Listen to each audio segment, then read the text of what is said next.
أستغفر الله العظيم الذي لا إله إلا هو الحي القيوم وأتوب إليه. أستغفر الله العظيم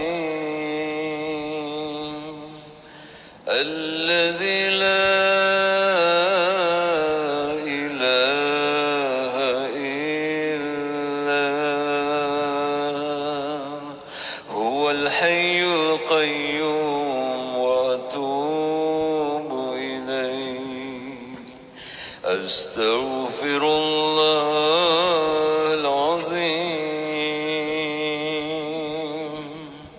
الذي لا إله إلا هو الحي القيوم وأتوب إليه. لا إله إلا الله وحده لا شريك له، له الملك وله الحمد، يحيي ويميت وهو على كل شيء قدير. اللهم أجرنا من النار، اللهم أجرنا من النار، اللهم أجرنا من النار.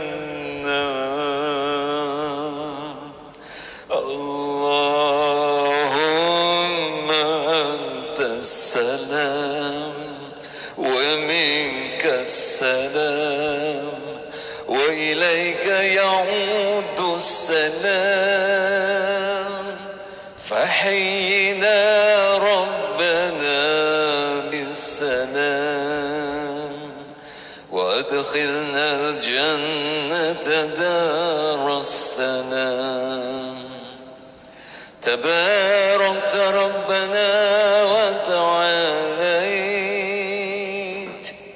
يا ذا الجلال والإكرام. بسم الله الرحمن الرحيم.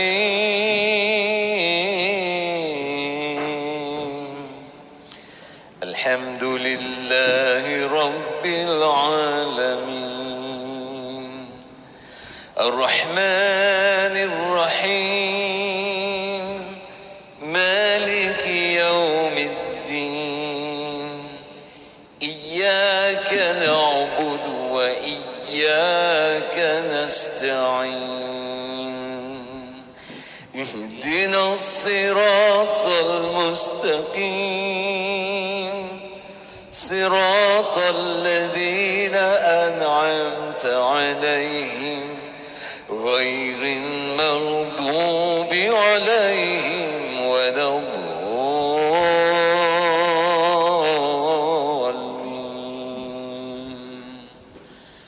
سبحان الله والحمد لله ولا إله إلا الله والله أكبر.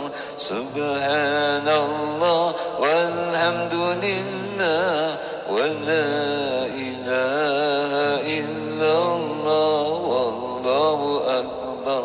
سبحان الله والحمد لله ولا إله إلا الله والله أكبر. سبحان الله والحمد لله ولا إله إلا الله والله أكبر. سبحان الله والحمد لله ولا إله إلا الله والله أكبر سبحان الله والحمد لله ولا إله إلا الله والله أكبر الله الله الله الله يا الله الله يا الله الله يا الله الله يا الله الله يا الله الله يا الله الله الله الله يا الله الله الله الله يا الله الله يا الله الله يا الله الله يا الله الله يا الله الله الله الله يا الله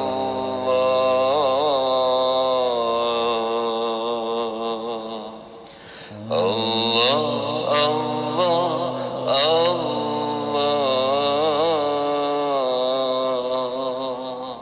يا الله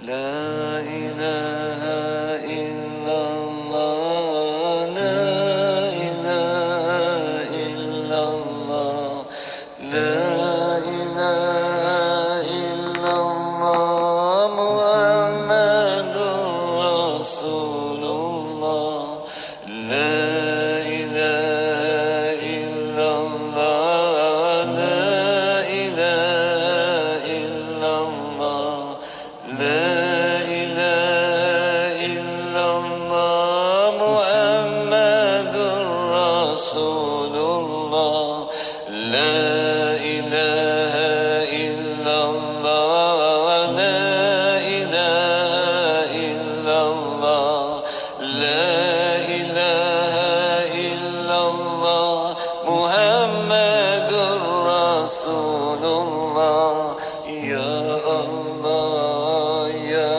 الله يا الله يا الله يا الله يا الله يا الله يا الله يا الله يا الله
Ya Allah, kami bertaubat kepadamu.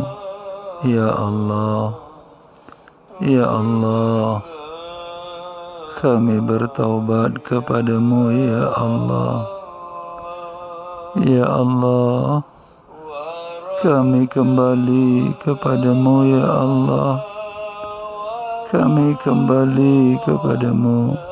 Ya Allah, pada tahun yang baru ini, ubahkanlah kami menjadi hamba yang taat. Ya Allah, Ya Allah, kami menyesal. Ya Allah, kami menyesal. Ya Allah, atas sekalian perbuatan kami.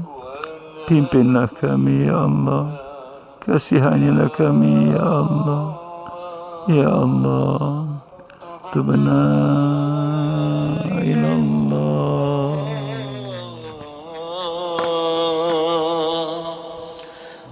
ورجعنا إلى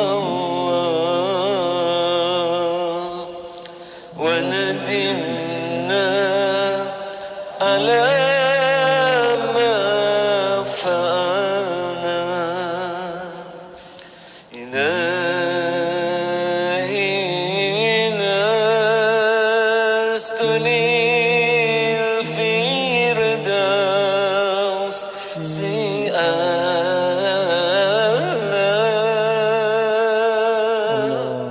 ولا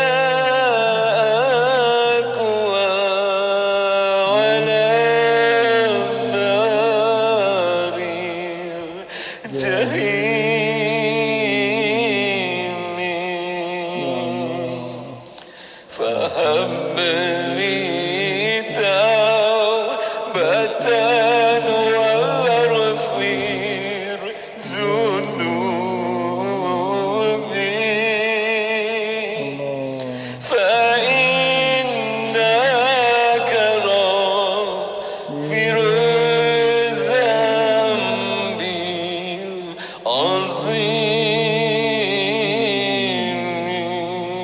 العظيم ذنوبي مثل أعداد الرمال فهب لي توبة يا ذا الجلال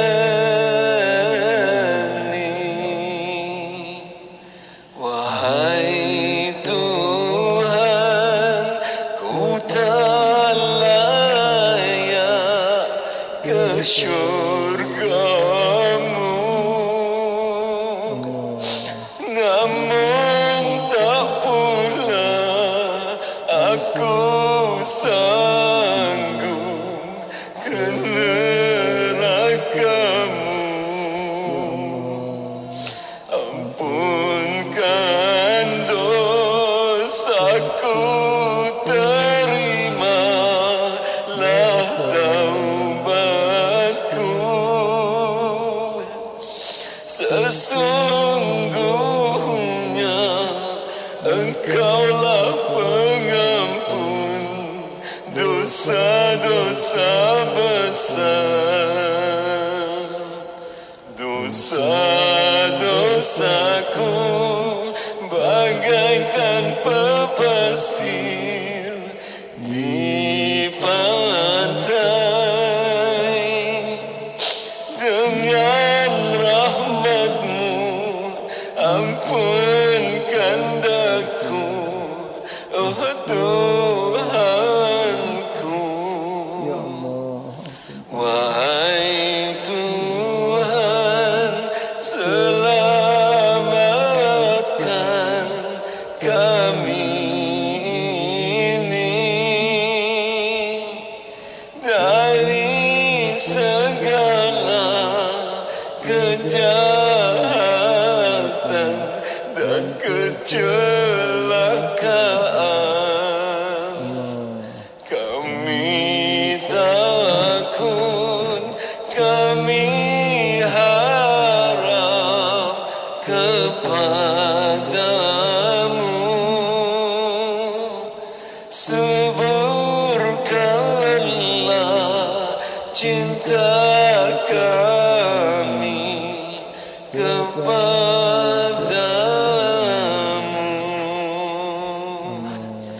Kamilah hamba yang mengharap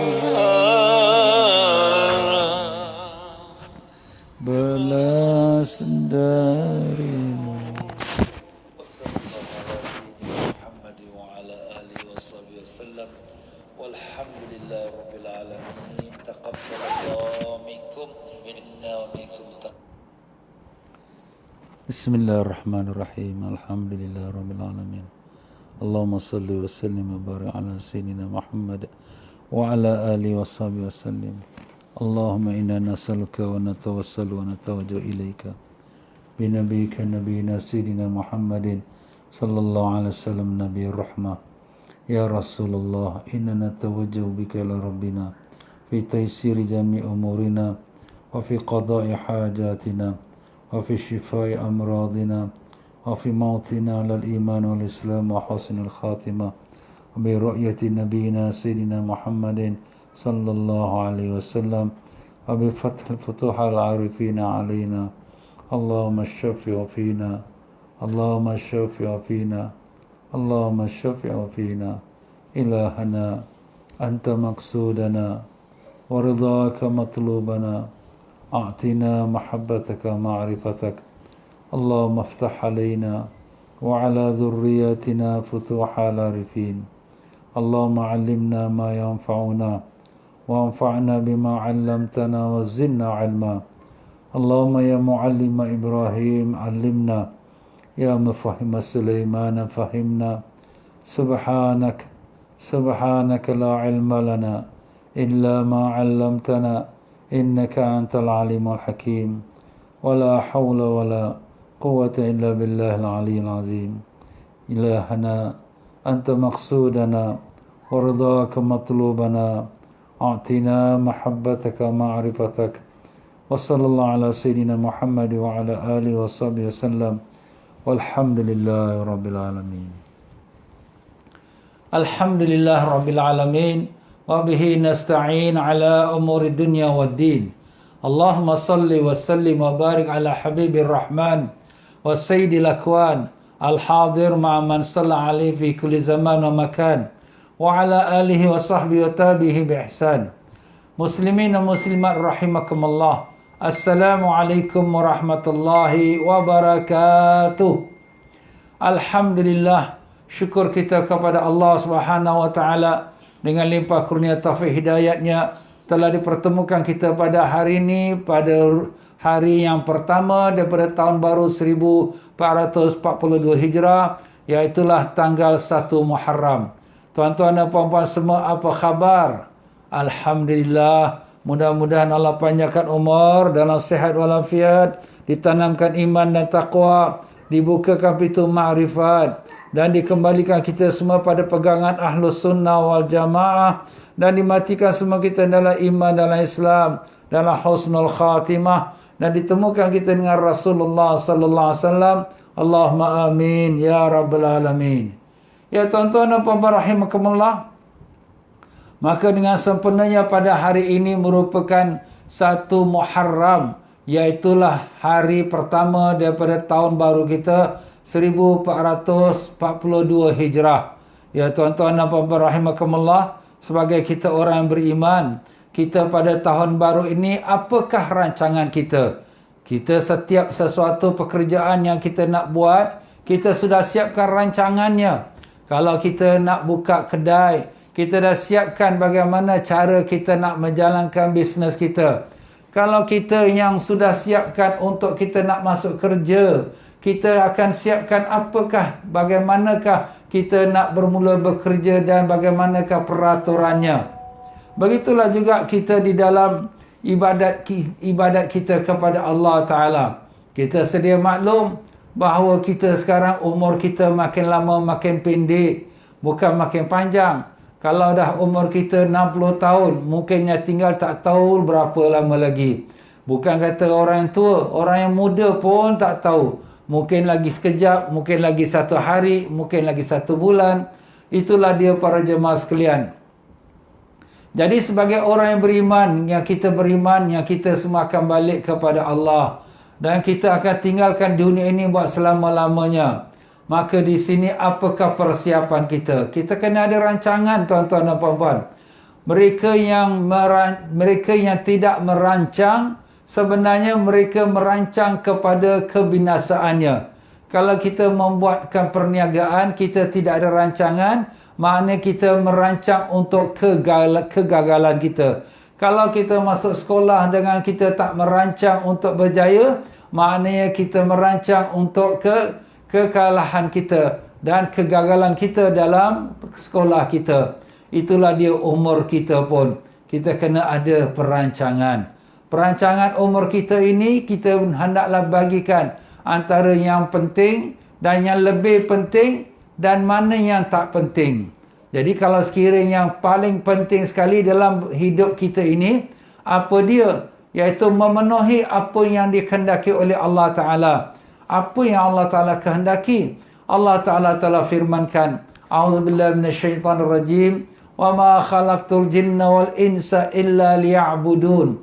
Aku tidak jadikan jin dan manusia melainkan hanya untuk beribadat padaku. Jadi itulah kita punya matlamat yang terpenting sekali, ialah untuk kita memenuhi kewajipan kita beribadat kepada Allah. Beribadat kepada Allah Subhanahu wa taala ini bukanlah hanya atas tika sembahyang, bukanlah hanya pergi haji dan umrah, tetapi beribadat kepada Allah Subhanahu wa taala ni ialah dengan kita mengikutkan apa saja ajaran Nabi kita Rasulullah sallallahu alaihi wasallam. Sebagaimana yang Allah Taala firmankan, "Qul in kuntum tuhibbunallah fattabi'uni yuhibbukumullah."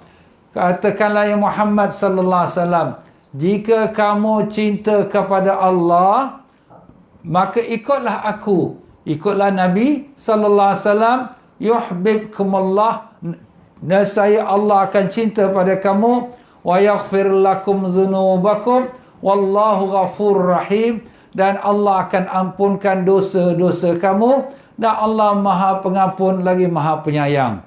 Jadi tuan-tuan dan puan-puan rahimakumullah, dari saat kita melangkah masuk dalam tahun yang baru ini, tahun 1442 Hijrah, marilah kita membuat satu pembaharuan dalam diri kita. Pembaharuan yang kita nak buat ialah kita nak jadikan diri kita hamba Allah. Kita nak jadikan diri kita ikut sunnah baginda Nabi Rasulullah sallallahu alaihi wasallam. Ikut sunnah baginda dalam arti kata mengikut perintah Nabi dan meninggalkan larangannya. Kerana apa yang Nabi suruh dan Nabi larang tidak lain melainkan hanya semuanya adalah datang daripada Allah Subhanahu wa taala. Jadi begitulah kita di dalam perjalanan hidup ini, orang yang benar-benar berjaya bukanlah kerana dia dapat kumpulkan wang berjuta dolar. Orang yang benar-benar berjaya bukanlah kerana dia dapat buka dia punya bisnes 2-3 cabang, 2-3 negeri. Orang yang berjaya bukanlah orang yang mendapat populariti disanjung oleh manusia. Tetapi orang yang berjaya ialah apabila dia berjaya mendapat keridhaan Allah Subhanahu wa taala. Apabila dia dapat keridhaan Allah, Allah redha pada dia, maka syurgalah tempatnya. Itulah dia firman Allah Taala, a'udzubillahi minasyaitanirrajim, faman zuhziha 'anil nari wa udkhilal jannata faqad faz wa mal hayatud dunya illa mata'ul ghurur. Artinya, sesiapa yang dilepaskan daripada neraka dan dimasukkan ke syurga, itulah orang yang berjaya. Walaupun dalam hidup dunia dia miskin, walaupun hidup dunia dia selalu banyak penyakit, walaupun dalam hidup dunia dia tak dikenali orang, dia tak ada pangkatnya tinggi, tetapi dia terselamat dari api neraka dan dimasukkan syurga, itulah orang yang sebenar-benar berjaya. Kerana dalam perjalanan hidup kita ini, kita berhijrah, tuan-tuan. Kita berhijrah, bertukar-tukar daripada satu alam ke satu alam. kita asalnya daripada alam arwah, alam roh. Dari alam roh itulah kita asalnya dijadikan Allah Ta'ala, yang di mana Allah Subhanahu Wa Ta'ala telah mengeluarkan kita semua ke dalam alam dunia ini dalam bentuk roh pada saat Nabi Allah Adam AS turun ke dunia dan dibawa oleh malaikat Jibril ke Arafah, dan di sanalah Allah Ta'ala perintahkan malaikat Jibril menepuk tulang sulbi belakang Nabi Adam AS, dan keluarlah semua zuriat Nabi Adam dalam bentuk roh, dan itulah termasuk kita.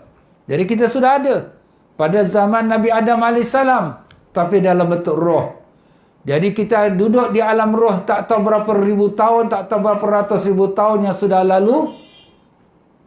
Kemudian kita berhijrah pula masuk ke dalam rahim ibu kita. Ibu kita mengandungkan kita 9 bulan 10 hari. Kita berhijrah duduk dalam perut ibu kita. Dan setelah cukup masa tempohnya, kita berhijrah lagi keluar ke dunia ini. Jadi dunia ini merupakan tangga yang ketiga. Dan dia bukan destinasi yang terakhir, belum. Belum lagi sampai penghujungnya. Selepas kita hidup kat dunia ini, antara hidup kita berapa tahun yang ditentukan Allah, maka kita akan berhijrah lagi pergi ke alam barzakh, alam kubur. Dan kita pun tidak tahu berapa lama lagi kita akan duduk dalam alam kubur. Mungkin lagi 100 tahun, lagi 1000 tahun, mengikut kepada waktu yang telah ditetapkan Allah berlakunya kiamat. Dan kemudian kita akan berhijrah pula lagi, pergi pula ke alam mahsyar. Di alam mahsyar kita pun tak tahu berapa ribu tahun lagi kita akan duduk di bawah matahari yang panas. Dan kemudian manusia berpeluh sampai ke pusat, sampai ke dada, sampai ada tenggelam. Dan kemudian barulah dimulakan perhitungan hisab. Dan kemudian kita akan melalui jembatan Siratal Mustaqim, 1500 tahun perjalanan. Dan kemudian barulah sampai destinasi yang terakhir. Imma syurga wa imma neraka. Waliyazubillah min zalik. Ya, itulah dia tuan-tuan, kita berhijrah. Kita bertukar-tukar alam. Begitulah sabda Nabi kita sallallahu alaihi wasallam, kun fid dunya ghariban aw abiras sabil. Jadilah kamu dalam dunia ini orang stranger, orang yang berdagang, makna orang yang bukan dalam negerinya tapi orang yang mendatang. Aw abiras sabil, atau seperti orang yang menyeberang jalan. Orang seberang jalan, transit. Kita daripada Singapura nak pergi ke Jeddah, kita transit di Kuala Lumpur, di Abu Dhabi, di Dubai. Itulah dia transit. Inilah dunia ni transit, tuan-tuan.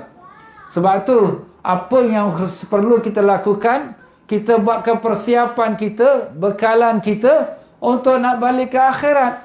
Sebab sanalah destinasi kita. Seperti orang yang musafir, dia datang ke negeri yang bukan negeri dia bukan duduk lama. Dia cari apa? Cari duit. Untuk nak simpan, nak bawa balik ke negeri dia. Zaman dulu-dulu orang India datang, cari duit, balik negeri India. Orang Cina datang, sampai sini cari duit, balik negeri Cina dia. Begitulah dia, tuan-tuan. Kita pun bukanlah tempat kita dunia ini. Dunia ini tempat persinggahan. Kita akan balik tinggal rumah yang cantik-cantik. Yang kita belanja ratus-ratus ribu. Tinggallah kereta kita. Tinggallah nama pangkat kita. Tinggallah saudara mara kita. Dan kita akan balik pula hijrah kepada Allah Ta'ala. Itulah dia, tuan-tuan dan puan-puan, kita punya perjalanan. Jadi kita perlu buat perancangan. Perancangan macam mana kita nak belayar ni, nak berhijrah ni, nak balik kepada Allah Ta'ala. Dan perancangan itu tidak lain tidak bukan ialah untuk kebaikan kita. Kerana kita dah sebut tadi, orang yang tak merancang, dia adalah merancang kepada kebinasaan diri dia. Merancang pada kegagalan diri dia. Jadi kita perlu buat rancangan. Apa ustaz kita nak rancang ya? Kita kena perbaiki hidup kita. Kita kena ambil Rasulullah SAW sebagai suri tauladan kita. Itulah yang Allah Ta'ala sebutkan. Laqad kana lakum fi Rasulillah uswatun hasanah. Adalah dalam diri Nabi sallallahu alaihi wasallam sebaik-baik contoh, sebaik-baik contoh untuk menjadi kita punya ikutan kita. Uswatun hasanah liman kana yarjullaha wal yawmal akhir. Bagi siapa? Bagi orang yang mengharap pertemuan dengan Allah dan orang yang mengharap akan hari akhirat. Kerana dia tahu dia akan balik ke akhirat. Iaitulah dia tuan-tuan dan puan-puan rahimakumullah. Hari ini, hari pertama Muharram. Kita sepatutnya dah siapkan jadual kita. Apa yang kita punya program kita. Kita kena ubah dah. Tak boleh dengan cara tokok lama lagi dah. Tokok lama kita yang sudah lapuk, yang penuh dengan kesalahan, dengan dosa. Kita tak mau lagi ulang balik dah. Kita sudah dekat dah nak balik kepada Allah Ta'ala. Begitulah dalam suatu hadis Nabi Sallallahu Alaihi Wasallam yang menceritakan tentang ajal maut manusia. Daripada Abu Hurairah radhiyallahu an, Rasulullah Sallallahu Alaihi Wasallam telah bersabda, telah dituliskan akan ajal maut seseorang daripada satu bulan Syakban kepada satu bulan Syakban yang lain. Iaitu pada malam nisfu Syakban telah dituliskan ajal maut dia. Ada yang disebutkan pada malam Lailatul Qadar. Hatta anna ar-rajula la yankihu wa yuladu lahu. Sehingga ada orang yang dia bernikah dan dia kemudian dapat anak, dan tetapi nama dia sudah pun keluar dalam daftar orang-orang mati. Dia tak tahu. Hari ini dia bernikah, kemudian lepas tak sampai setahun, dapat 9 bulan dia pun dapat anak, tapi nama dia sudah tercatat daripada kalangan orang yang mati pada tahun itu. Contohnya, ayahanda Nabi kita Rasulullah SAW. Dia bernikah umur 18 tahun. Selepas sebulan dia bersama isterinya, dia ikut rombongan orang Quraisy pergi berniaga ke negeri Syam. Dalam perjalanan pulang dari negeri Syam, sehingga di kota Madinah, dia jatuh sakit. Dia pun tak larat nak bergerak, nak berjalan, ditinggalkan oleh keluarganya dan mereka pun pulang ke negeri Mekah. Sampai di Mekah, ayahnya Abdul Muttalib bertanya, mana anak aku Abdullah?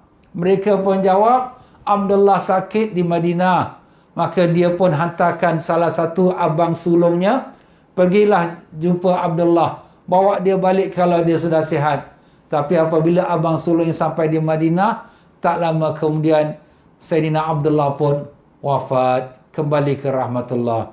Masa itu isterinya Siti Aminah mengandung anak, iaitulah Nabi kita Sayyidina Muhammad sallallahu alaihi wasallam dalam masa umur 2 bulan mengandung. Jadi Nabi dalam perut ibunya 2 bulan, ayahnya sudah kembali ke rahmatullah. Siapa tahu? Tak ada siapa tahu. Bernikah, kemudian lepas tu berlayar, lepas tu balik, tak sampai pulang jumpa isteri, meninggal, anak yang dikandung oleh isterinya baru cukup 2 bulan. Itulah dia tuan-tuan dan puan-puan. Kita pun tak tahu ajal maut kita. Mungkin hari ini kita gembira dengan pernikahan, entah ajal maut kita akan sampai di depan mata kita lagi beberapa masa yang dekat. Allahu alam.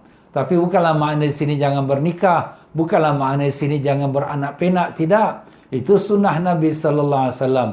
Tapi itulah maksudnya. Kematian tidak mengenal umur. Mungkin kita ingat orang tua saja mati, tapi orang muda pun mati. Kita ingat orang yang sakit saja mati, tapi orang yang sehat pun mati. Kita ingat orang yang susah, kebuluran, kelaparan yang mati. Tapi orang yang makan kekenyangan pun mati juga. Itulah dia, tuan-tuan dan puan-puan. Itulah kita. Kita semua akan hijrah. Sebelum kita hijrah ke alam barzakh dan seterusnya kepada Allah, kita kena hijrahkan diri kita dahulu. Macam mana ustaz kita nak hijrahkan diri kita? Itulah dia Rasulullah sallallahu alaihi wasallam telah bersabda, la hijrata ba'dal fathi.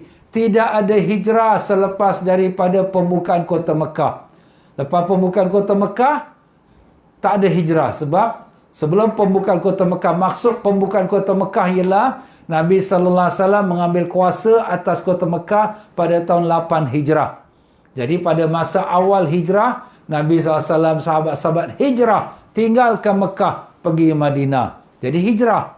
Tapi setelah Allah Ta'ala berikan kepada Nabi SAW kekuasaan menguasai kota Mekah pada tahun 8 Hijrah bulan Ramadan, jadi tak perlu lagi orang Islam nak berhijrah ke Madinah kerana Mekah sudah jadi negara Islam. Sebab tu Nabi kata, la hijrata ba'dal fathi. Tidak ada lagi hijrah nak berpindah daripada Mekah ke Madinah kerana sudah pun negara Mekah menjadi negara Islam.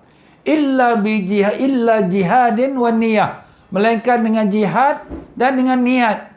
Jadi hijrah masih ada lagi dengan jihad. Hijrah masih ada lagi dengan niat. Jihad macam mana Ustaz? Itulah dia tuan-tuan. Kalau orang nak pergi berjuang mengembangkan Islam seperti prajurit-prajurit Islam, mereka keluar sampailah ke negeri sampai ke Syam, sampai ke kita katakan Palestin, sampai ke Afrika, sampai ke India, sampai ke mana-mana. Itulah mereka berhijrah tapi nak mengembangkan agama Islam. Itulah jihad. Dan jihad lagi ialah kita berhijrah, membuangkan nafsu kita yang jahat. Ini nafsu ini adalah musuh kita yang paling besar. Rasulullah SAW bila pulang daripada perang Tabuk, Nabi SAW mengatakan kita baru pulang pada perang yang kecil menghadapi perang yang besar. Perang kecil pada Tabuk tu 700 km utara Madinah. Jauh, bulan musim panas, Ramadan. Tapi Nabi kata kita baru pulang daripada perang yang kecil menghadapi perang yang besar. Perang yang besar tu apa dia ya Rasulullah? Nabi menjawab, jihadun nafs, perang nafsu. Inilah dia tuan-tuan dan puan-puan. Kita mesti berperang dengan nafsu kita, yang di mana sentiasa mengajak kita pada dosa dan mengajak kita malas beribadat. Untuk malas kita baca Quran, kita mesti lawan dia. Dan kita letakkan azam, kita letakkan niat. Sebab tu Nabi kata illa bi jihadin wan niat, iaitu tidak ada hijrah lagi setelah pembukaan kota Mekah, melainkan dengan jihad dan dengan niat. Niat kita, letakkan azam dalam hati kita, ya Allah, aku nak jadikan tahun ini lebih baik pada tahun yang lepas. Aku nak jadi tahun ini tahun aku mendekatkan diri pada Engkau ya Allah. Aku nak jadikan tahun ini tahun yang aku tak mau lagi perangai-perangai buruk aku yang lama. Aku nak jadikan tahun ini tahun aku menambahkan taat aku pada Engkau, bangun tahajud, dapat bangun solat, dan dapat menjaga waktu 5 waktu solat, dan dapat menjaga tutup aurat, dan dapat mengikut perintah-Mu, dan aku tak mau lagi langgar perintah-Mu ya Allah. Kita kena letakkan niat, letakkan azam dalam diri kita. Kita letakkan azam dalam diri kita untuk kita nak jadi orang hamba Allah yang benar-benar taat pada Allah. Innamal a'malu binniyat. Setiap amalan bergantung kepada niat. InsyaAllah kalau kita ada niat yang betul, akan Allah Ta'ala permudahkan, dan Allah Ta'ala akan lorongkan, dan Allah Ta'ala akan bukakan jalannya, insyaAllah. Iaitulah Allah Ta'ala mengatakan fa'iza azamta fatawakkal 'ala Allah. Kalau engkau sudah berazam, serah pada Allah, Allah akan bantu kau. Tapi kita kena ada usaha. Sebab Allah Ta'ala tidak akan, okey tak apa nanti aku buat, tak ada. Allah akan melihat kepada kesungguhan kita. Sebab tu dalam ayat Quran Allah mengatakan, innallaha la yughayyiru ma biqaumin hatta yughayyiru ma bi anfusihim. Allah tak akan ubah nasib sesuatu kaum, melainkan kaum itu sendiri bangun untuk mengubah nasibnya. Itulah kita. Kita tidak akan dapat berubah. Malam ini kita tidur, kita mimpi, besok kita jadi wali. Tak ada. Tak jadi macam tu. Orang yang duduk Mekah, yang lahir kat Mekah, sampai mati pun macam itulah. Unta yang lahir kat Mekah pun, mati pun unta juga. Abu Jahal lahir kat Mekah, sampai mati pun Abu Jahal juga. Tak ada perubahan. Tapi perubahan tu ialah bila kita nak berubah. Kalau kita nak berubah, akan Allah mudahkan. Tapi kalau kita tak nak berubah, nantilah, aku masih muda, nanti aku dah pencen, aku nak berubah. Nanti aku dah tua, aku nak berubah. Nanti aku dah pergi Mekah, aku dah taubat, aku nak berubah. Belum tahu kita sampai masa itu. Mungkin tak sampai lagi, kita dah meninggal. Kita tengok sekarang orang nak pergi ke Mekah. Sekarang Mekah dah tutup, dah tak boleh masuk lagi. Nak buat haji pun tak boleh, buat umrah pun tak boleh. Macam mana kita nak pergi Mekah? Nak buat haji umrah, Mekah dah tutup dah. Tapi kita doa minta Allah Ta'ala bukakan kembali kota Mekah Al-Mukarramah dan kota Madinah Munawwarah. Amin, amin, ya Rabbal Alamin. Jadi kita kena usahakan dari saat ini. Jangan tunggu besok, jangan tunggu lusa, jangan tunggu tahun depan. Saat ini, kita tak tahu umur kita saat sampai bila kita akan kembali kepada Allah Ta'ala. Jadi kita kena buat perubahan. Perubahan macam mana? Perubahan dalam diri kita, dalam keluarga kita, dan dalam masyarakat kita. Dalam diri kita pertama kita mula dulu. Ibda' bin nafsika thumma biman ya'ul. Kata Nabi SAW, Mulakan dengan dirimu, kemudian dengan orang yang ada kelilingmu. Diri kita, buang sifat-sifat yang penuh dengan sampah sarap, dengan kotoran-kotoran yang dalam hati kita. Buang sifat sombong, sifat megah, sifat takabur, sifat akulah pandai, akulah yang bagus, sifat akulah kuat ibadat, sifat akunya orang yang paling baik. Tak ada. Akulah manusia yang paling banyak dosa. Akulah yang paling banyak buat salah. Akulah manusia yang paling tak guna di sisi Allah. Hanya depan manusia saja aku baik, tapi di belakang manusia hanya Allah saya tahu kejahatan diriku. Inilah dia tuan-tuan. Kita kena buang sifat-sifat kita yang penuh dengan sampah sarap. Kita nak buat tu macam mana? Kita lihat diri kita, dengan keluarga kita dahulu. Apa kata Nabi sallallahu alaihi wasallam? Akmalukum imanan, ahsanukum khuluqa. Orang yang paling sempurna iman antara kamu ialah orang yang paling baik akhlak. Jadi bukan kerana kita sembahyang banyak, bukan kerana kita baca Quran banyak, tapi akhlaknya baik. Bagaimana akhlak yang baik? Nabi sallallahu alaihi wasallam menunjukkan lagi, khiyarukum wa khiyarukum li ahli. Orang yang terbaik antara kamu ialah orang yang paling baik pada keluarganya. Jadi kalaulah sekiranya kita kata kita orang baik, cek dulu kita dengan keluarga kita. Bagaimana kita dengan keluarga kita? Kita dengan isteri kita, dengan suami kita, dengan ibu ayah kita, dengan adik-beradik kita bagaimana? Apa Nabi sambung lagi? Wa ana khiyarukum li ahli, dan aku adalah orang paling baik antara kamu kepada keluarga aku. Nabi SAW orang yang paling baik, the best person, yang paling bagus sekali dengan isterinya, dengan anak-anaknya. Itulah sifat Nabi SAW. Untuk apa? Supaya menjadi contoh kepada umat. Jadi kita dari saat sekarang ni, kita kena ubah perangai kita dengan isteri kita. Kalau dulu kita seorang suami, kita selalu anggap diri kita macam bos. Kita anggap diri kita raja. Kita nak perintah soal isteri kita, kita buat macam hamba. Macam tukang gaji. Mana aku punya air? Mana aku makan? No, tak boleh macam tu. Kita kena panggil isteri kita dengan nama yang baik. Dengan puji-pujian. Kalau kita nak panggil dia, panggillah pujian sayang. Panggillah pujian Dinda. Panggillah pujian hai intan manis. Ustaz, kita dah tua dah. Nak panggil tu malulah. Nabi kita sallallahu alaihi wasallam memanggil isterinya Sayyidatina Aisyah radhiyallahu anha. Umur Nabi berapa waktu meninggal? 63 tahun. Nabi masih memanggil isterinya ya Humaira, wahai si merah manis. Tengok. Nabi sendiri memanggil isteri dengan kata-kata yang manis. Cuba gambarkan kalau orang panggil kita dengan nama pujian. Cantik, wahai sayang, wahai Dinda. Kan orang suka. Isteri pun suka, gembira. Suami aku masih sayang aku. Alhamdulillah.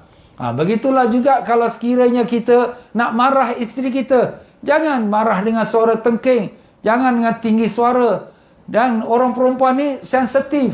Kalau kita tinggi suara, dia terasa hati dia. Alamak, laki aku macam ini marah aku. Padahal kita tak marah. Tapi kita punya sikap tu menjadikan dia rasa sedih. Jangan kita sedihkan dia. Kerana Nabi SAW bergembira dengan orang yang gembirakan saudaranya. Khairun nas man anfa'alin nas. Sebaik-baik manusia, orang yang manfaatkan manusia. Maupun manfaatkan dengan bantuan wang ringgit, maupun manfaatkan dengan wajah yang manis.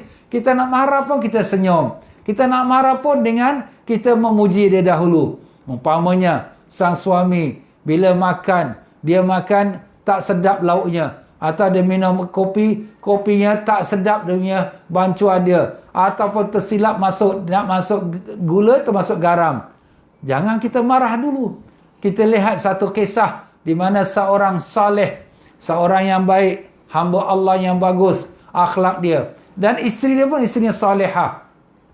Isteri dia selalu bila suami balik, dia siapkan, bukakan tali kasut, dia dah siapkan air atas meja. Suami dia pun minum air. Dia siapkan diri dia menghadap suami dia dengan pakaian cantik. Maka satu hari, suami dia balik seperti biasa. Dia dah buat semua. Suami dia pun minum air kopi. Bila minum air kopi, rasa lain pula. Apa dia rasa? Masin. Alamak. Ini isteri aku dia tercampur lah. Dia ingatkan gula. Tapi garam. Sebab botol gula putih. botol garam putih, sama-sama putih. Jadi mungkin dia penat agaknya. Mungkin dia pressure kat rumah, kerja rumah tangga, kerja jaga anak, masak, membasuh, banyak kerja dia. Jadi dengan itu, maka dia tak marah pada isteri dia. Dia pun kata pada isteri dia, sayang, hari ini kopi ni luar biasa, sedap, cuba saya minum. Maka bila isteri dia pun minum, ingat agaknya luar biasa, sedap lah betul. Dia pun bila minum saja, gelung. Alamak, Masin, bang, saya maaflah bang, saya tak sengaja. Tak apa, aku tak marah. Kerana aku tahu kau dalam keadaan yang penat, kau dalam keadaan bingung, dengan anak-anak yang menangis, dengan nak cuci pakaian, nak masak, nak kemas rumah. Aku tahu kau penat. Tak apa. Itu nampak suami yang understanding. Suami yang boleh betul ansur. Itulah kita nak jadi suami misali. Suami yang sanggup walaupun kekurangan pada isteri dia, tapi dia menerima dengan hati yang terbuka. Itulah kita nak hijrah. Buang sifat perangai buruk kita. Tak mau sifat cepat marah. Tak mau sifat menjeling. Tak mau sifat cempas pintu. Tak mau. Tak mau ini. Apa ni? Ini kopi kau nak bunuh aku ke? Tak ada. Tapi dengan akhlak yang baik. Itu satu contoh tuan-tuan dan puan-puan. Begitulah pula. Sayyidina Umar bin Khattab radhiyallahu an. Beliau ini di satu masa datanglah seorang hamba Allah nak mengadu kepada Sayyidina Umar mengenai isteri dia yang banyak mengombel kat rumah. Jadi dia pun sampai depan pintu Sayyidina Umar nak ketuk pintu, terdengar pula isteri Sayyidina Umar mengomel. Kemudian dia pun kata, ya Allah, aku nak mengadu pada khalifah, isteri aku punya hal, isteri khalifah pun sama jugalah. Udahlah, lebih aku balik sudah. Bila dia tengah nak balik, Sayyidina Umar pun buka pintu, wahai sahabat, mari, ada apa-apa hajat? Inilah dia khalifah. Saya ini datang nak mengadu kepada khalifah. Hal isteri saya ini asyik mengomel kat rumah. Tapi bila saya datang ke rumah pintu khalifah, saya dengan isteri khalifah pun sama juga. Jadi kata Sayyidina Umar, begitulah kita sang suami. Hendaklah kita banyak bersabar. Aku ni kerana mengenangkan jasa isteri aku yang banyak. Paling-paling tidak ada 4 jasa isteri aku yang tak dapat aku balas pada dia. Apa dia? Yang pertama, dengan ada isteri itu, aku terselamat daripada maksiat zina. Itu dia tuan-tuan. Allah bagi kita isteri, kita punya nafsu kita tercurah kepada isteri, tak ada lagi kita nak melakukan perkara yang maksiat di luar. Dan yang kedua, dengan isteri aku itu, aku punya urusan rumah tangga aku beres. Tak payah fikir. Jadi kalau aku keluar pergi kerja urusan khalifah, maka aku tahu rumahku ada orang yang mengambil perhatiannya dan menguruskannya. Alhamdulillah. Dan yang ketiga, apabila Allah SWT nak kurniakan aku zuriat, maka isteri aku yang mengandung. Mengandung 9 bulan 10 hari. Tak senang duduk, tak senang tidur. Kemana dia pergi, perut terbonyok-bonyok dia. Badan yang comel loteh sudah jadi gemuk gedempul. Tengok tu, kesian dia. Dia baring pun tak senang, kanan tak senang, kiri pun tak senang. Dan begitulah pula, apabila dia lahir anak, maka dia jaga pula anak tu tengah malam. Kalau dia mengantuk, kita tidur. Kalau budak menangis, isteri juga yang bangun. Suami tak bangun. Oi, budak nangis tu. Oi, budak nangis tu. Tengok. Itulah isteri punya jasa. Dan yang keempat, apabila anak tu dah dilahirkan, dibinkan kepada aku pula bapaknya. Yang susah payah siapa? Isteri. Yang senang dapat nama siapa? Ayah. Inilah orang kata, lembu punya susu, sapi punya nama.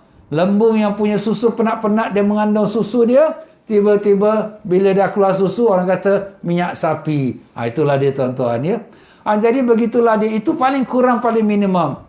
Jadi kita ni sebagai seorang suami, ubahlah perangai buruk kita. Jangan kita bengis dengan isteri kita. Dan kita hormatlah pak mertua kita, mak mertua kita. Kerana mereka lah yang kita dapat isteri kita. Sebaliknya begitu juga, isteri pun dengan suami kena ubah. Apabila kita ni dah jadi isteri kepada seseorang suami, wajib kita mentaati dia. Allah Ta'ala telah mudahkan orang perempuan untuk masuk ke syurga. Apa kata Nabi kita sallallahu alaihi wasallam? Sekiranya seorang wanita tu dapat lakukan 4 perkara ini, maka syurgalah tempatnya. Masuklah dia daripada pintu syurga mana yang dia nak. Masya Allah. Apa dia 4 perkara itu? Pertama, jaga waktu salat. Semayang jangan tinggal. Jangan qada-qada. Jangan duk lambat-lambatkan semayang. Yang keduanya, tutup aurat. Jaga aurat tu. Keluar mana pun pakai tutup aurat. Dan yang ketiganya, ialah dia menjaga puasa Ramadannya. Puasa Ramadan jangan ditinggalkan. Kalau dia uzur, dia kena qada. Jangan sampai dah 2-3 tahun baru nak ingat qada. Dan yang keempatnya, taat pada suami. Bagaimana taat pada suami? Apabila kita sang suami, idza nazarta ilaiha sarratka. Bila sang suami lihat pada isteri itu menggembirakan sang suami. Macam mana gembirakan sang suami? Dengan muka yang manis, dengan bahasa yang baik. Selamat pulang bang, selamat pulang kanda. Bila kalau ada salah silap, maka maaflah, maafkanlah dinda ni, maafkanlah saya ni, saya silap ni. Selalu cuba minta maaf.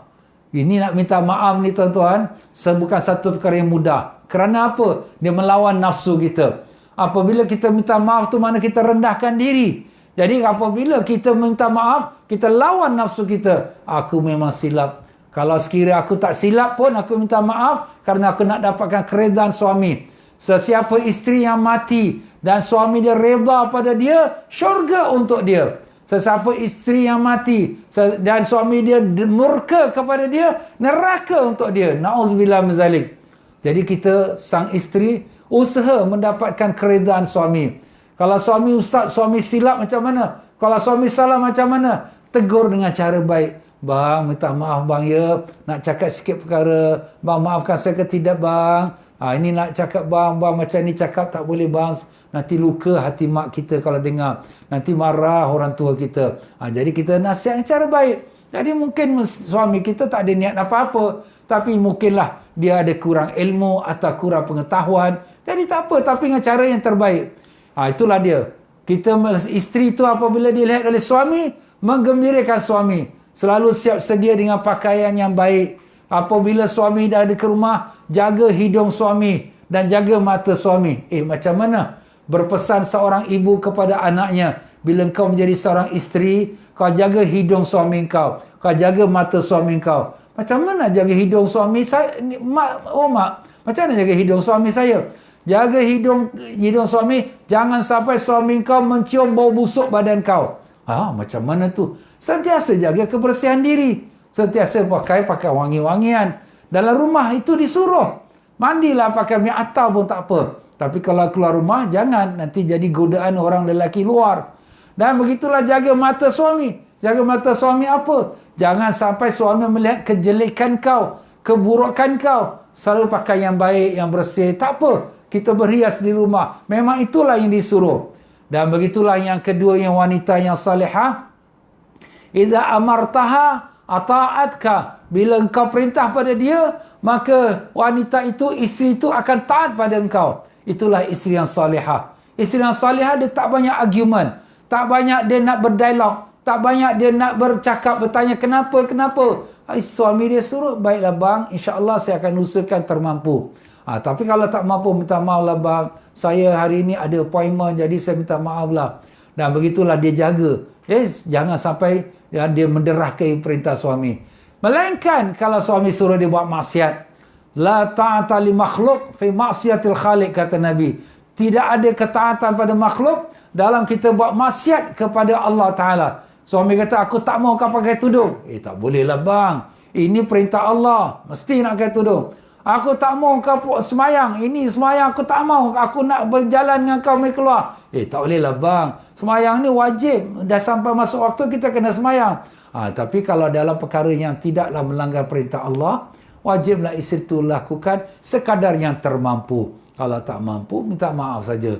Dan yang ketiganya, idza ghibta anha hafiza fi nafsiha wa malika. Apabila sang suami itu keluar rumah, sang isteri itu jaga diri dia. Jangan ada benar orang luar masuk rumah tanpa izin suami. Dan janganlah dia nak keluar rumah tanpa izin suami. Dan demikian juga, dia jaga harta suami dia. Harta suami dia, jangan dia mudah-mudah saja nak belanja. Mentang-mentang suami dia duit banyak, dia senang-senang belanja. Tidak. Melainkan kalau suami dia sudah peruntukkan, ini untuk bagian kau, rumah tangga kau jaga, ini bagian kau. Tak apa. Tapi kalau sekira nak bersedekah, nak berkhairat, saja ambil duit suami tanpa izin, suami dapat pahala. Isteri berdosa. Ustaz, saya buat sedekah. Walaupun sedekah, tapi dengan tanpa izin suami, isteri berdosa, pahala tu dapat oleh suami. Nampak tuan-tuan? Jadi itulah dia tuan-tuan. Ubahkan diri kita. Jadikan rumah tangga kita sebagai syurga dalam dunia ini.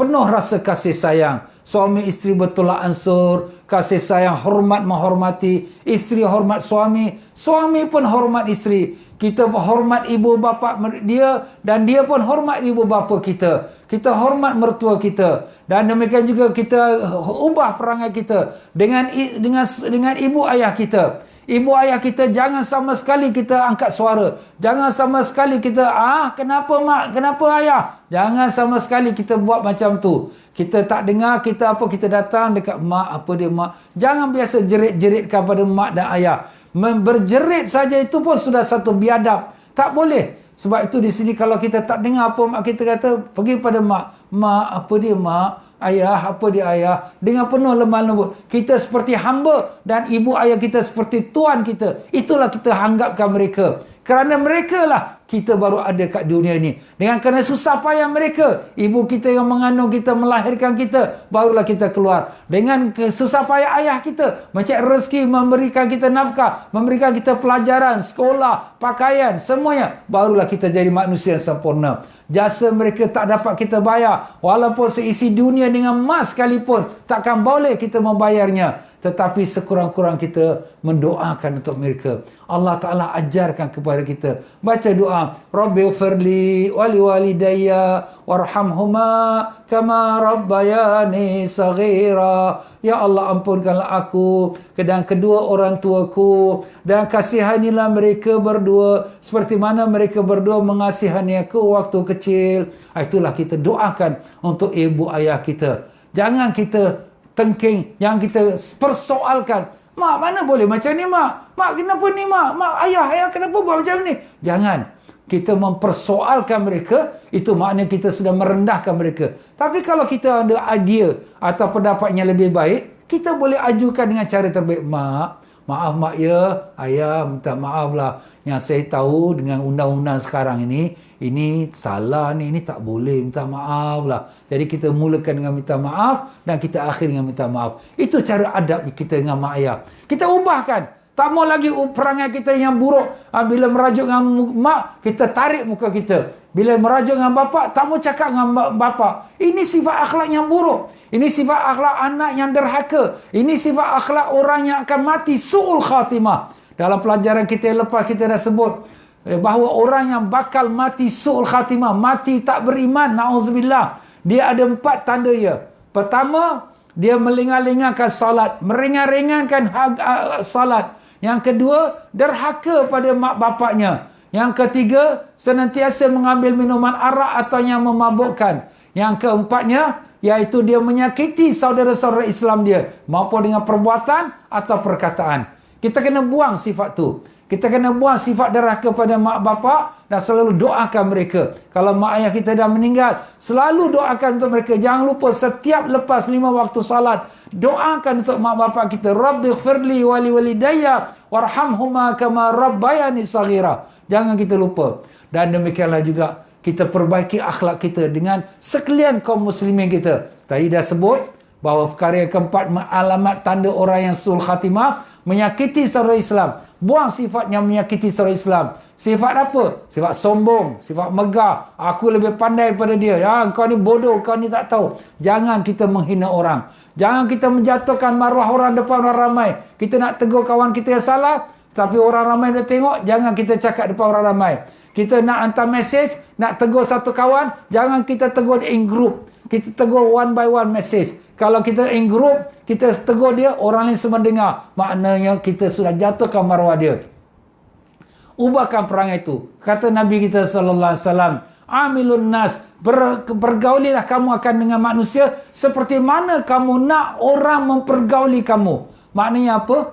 Kita tak mau orang kata kita. Jangan kita kata orang. Kita tak mau orang caci maki kita. Jangan caci maki orang. Kita tak mau orang merendah-rendahkan kita. Jangan kita merendah-rendahkan orang. Kita tak mau orang tarik muka dengan kita. Jangan kita tarik muka dengan orang. Selalulah kita tengok orang dengan wajah senyum. Sahabat-sahabat mengatakan, Nabi SAW tak pernah apabila kami melihat wajahnya, sentiasa dalam senyum. Dan senyum itu adalah sedekah. Nabi kata, la tahtaqiranna minal ma'ruf wa antalqa akhaka min wajhin talik. Jangan kamu lokek membuat kebaikan walaupun dengan memandang saudara kamu dengan wajahnya senyum. Kerana senyum itu adalah sedekah. Kerana bila kita sedekah, kita gembirakan saudara kita. Dan bila kita senyum, kita gembirakan saudara kita. Dapat pahala sedekah. Jadi tuan-tuan dan puan-puan, ubah perangai kita dengan kawan-kawan kita. Jangan kita sombong dengan mereka. Jangan kita selalu menyalah-nyalahkan mereka. Kalau mereka salah pun, jangan kita nampakkan mereka punya kejahilan, kebodohan. Kau ni bodoh lah, kau tak mau. Itu kita sifat buang, kita buang. Kita bertukar, maaflah ya, mungkin kau ada tersilap tadi. Ini perkara ni tak sepatutnya buat macam ni. Kita cakap dengan lemah lembut.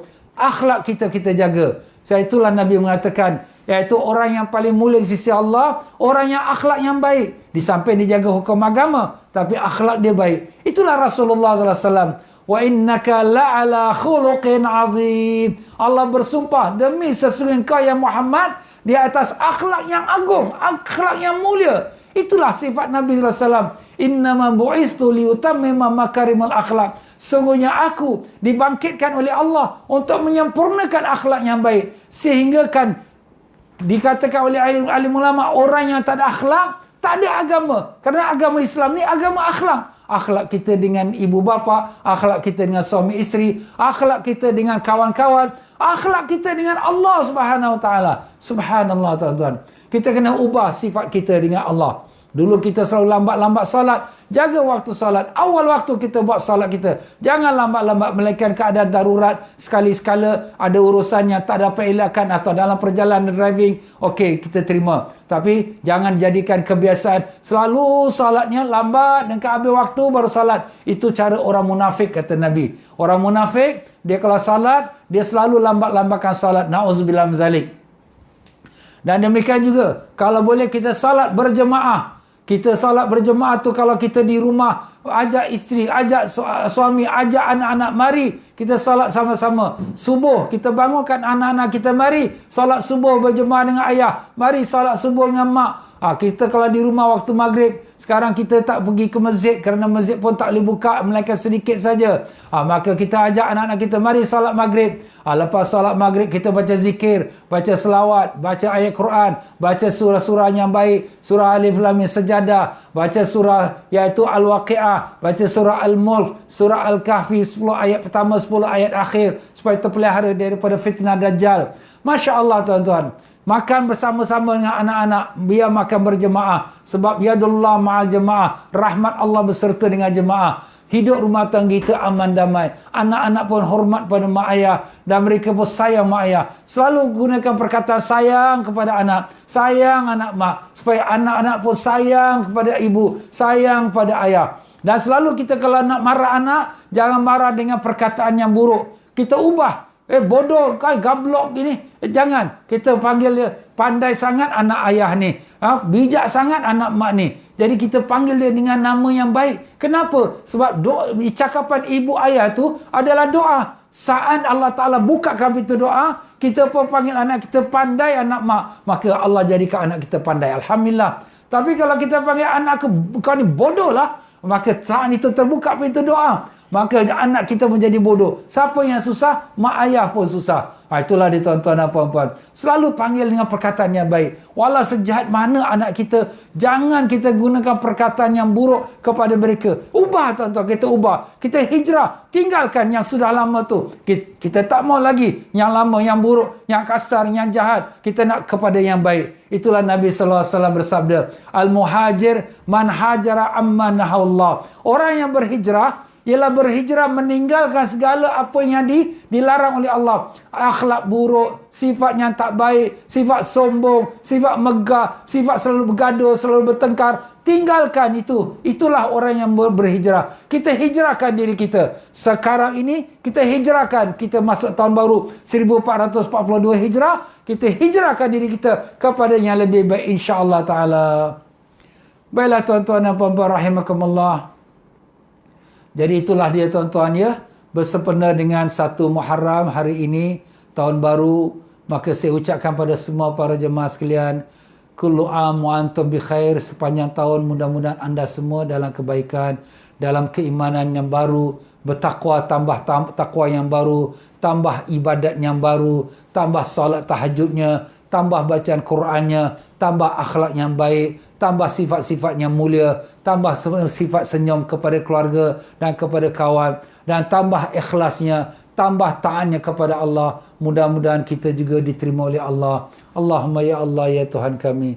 Kami mohon ampun ya Allah atas segala salah silap kami yang lalu. Kami tahu kami banyak melakukan perkara yang Kau tak redai. Ya Allah ya Tuhan kami nak berubah ya Allah. Kami tak mau lagi jadi hamba yang derhaka padamu. Kami tak mau jadi hamba nafsu, hamba syaitan. Tapi kami tak kuat ya Allah.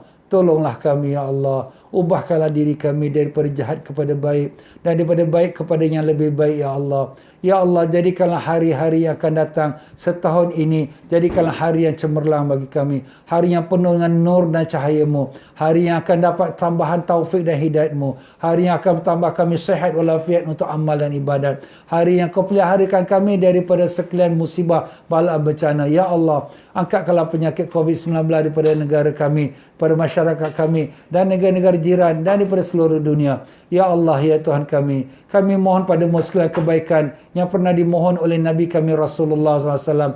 Dan kami mohon lindung dengan-Mu ya Allah pada segala kejahatan yang pernah dimohon lindung oleh Nabi kami Rasulullah SAW. Ya Allah, kalau Kau nak matikan kami, matikanlah kami di atas kalimah La ilaha illallah Muhammadur Rasulullah SAW. Izinkanlah Rasulullah SAW menyambut roh kami ya Allah. Dan ketika Kau nak masukkan kami dalam lubang kubur kami, izinkanlah Rasulullah SAW untuk menyambut mayat kami ya Allah. Ya Allah, ya Tuhan kami, selamatkanlah kami dari azab kubur ya Allah. Selamatkanlah kami dari azab yaumul mahsyar ya Allah. Selamatkanlah kami daripada azab api neraka-Mu ya Allah. Kami tahu kami tak layak untuk syurga-Mu, tapi kami juga tak mampu menanggung azab neraka-Mu ya Allah. Terimalah doa kami, kabulkanlah permohonan kami dengan berkat syafaat Nabi Rasulullah SAW. Allahumma rabbana atina fid dunya hasanah wa fil akhirati hasanah wa qina adzabannar. Wa sallallahu ala sayyidina Muhammad wa ala alihi wa sahbihi wasallam. Subhana rabbika rabbil izzati amma yasifun. Wassalamun alal mursalin. Walhamdulillahi rabbil alamin. Taqabbalallahu minkum minna wa minkum taqabbal ya karim.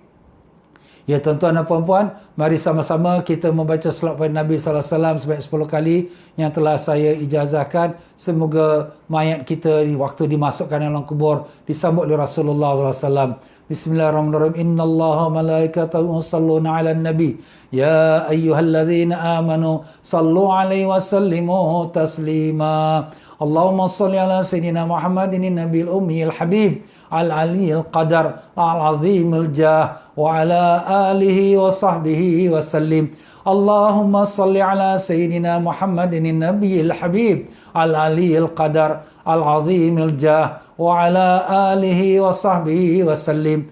Allahumma salli ala sayyidina Muhammadin nabiyil ummiyil habib al-aliyil qadar al-azimil jah wa ala alihi wa sahbihi wa sallim. Allahumma salli ala sayyidina Muhammadin nabiyil habib al-aliyil qadar al-azimil jah wa ala alihi wa sahbihi wa sallim.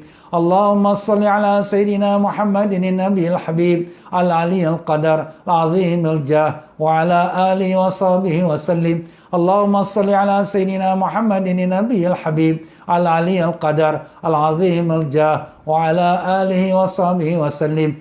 Allahumma salli ala sayyidina Muhammadin nabiyil habib al-aliyil qadar al-azimil jah wa ala alihi wa sahbihi wa sallim. Allahumma salli ala sayyidina Muhammadin nabiyil habib al-aliyil qadar al-azimil jah wa ala alihi wa sahbihi wa sallim. اللهم صل على سيدنا محمد النبي الحبيب العلي القدر العظيم الجاه وعلى آله وصحبه وسلم.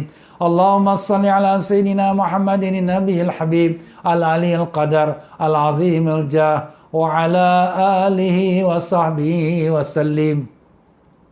Ya tuan-tuan, kita sudah masukkan selawat ini dalam FB saya, dan juga saya sudah masukkan dalam FB saya, iaitu Sayyidul Istighfar, penghulu sekalian istighfar, dan juga doa pelindung.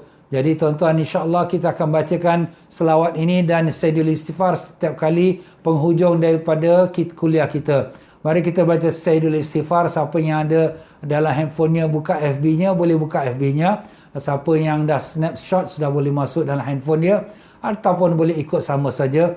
Bismillahirrahmanirrahim. Allahumma anta rabbi la ilaha illa anta khalaqtani wa ana abduka wa ana ala ahdika wa wa'dika mastata'tu a'udzu bika min syarri ma sana'tu abu'u laka bi ni'matika alayya wa abu'u bidhanbi faghfir li fa innahu la yaghfiru dzunuba illa anta. Allahumma anta rabbi la ilaha illa anta alayka tawakkaltu wa anta rabbul arshil azim.